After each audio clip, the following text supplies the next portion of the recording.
Nakaranas na naman ng malakas na ulan ng ilang probinsya sa Mindanao.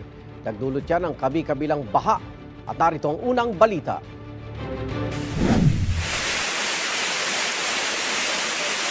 Rumaragas ang baha ang namerwisyo sa mga taga-barangay Tapian sa Dato Odin Sinsuat, Maguindanao del Norte, bunsod ng malakas na ulan. Halos hanggang tuhod ang baha sa ilang kalsada. Pinasok din ng tubig ang ilang bahay. Pinayuhan na ang mga residente na maging alerto sakaling kailanganing lumikas. Halos abot tuhod din na baha ang namerwisyo sa mga taga-barangay Sikayam sa Dipolog, Zamboanga del Norte dahil din sa pag-ulan doon. Pahirapan din ang biyahe ng ilang motorista sa ilang kalsada dahil naman sa gutter deep na baha. Ayon sa Dipolog LGU, 3 barangay ang apektado ng baha. Magsasagawa na ng declogging operations doon. Sa Barangay Santo Niño, Dapitan City naman, nagkaroon ng landslide dahil sa malakas na ulan. Humambalang ang mga gumuhong lupa sa gitna ng kalsada sa Sitio Lucas. Naapektuhan nito ang daloy ng trapiko.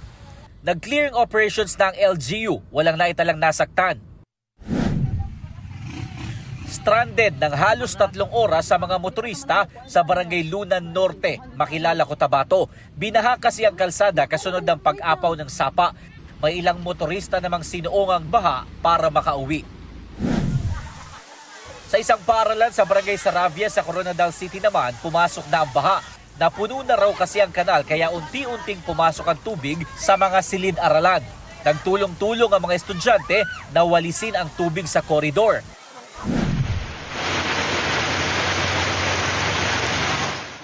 Inulan din ang ilang bahagi ng Bonggao, Tawi-Tawi. Sa Barangay Pag-asa, gutter deep ang baha.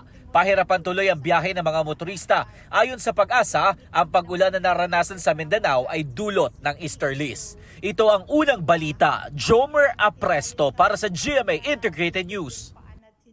Igan, mauna ka sa mga balita, mag-subscribe na sa GMA Integrated News sa YouTube para sa iba't ibang ulat sa ating bansa.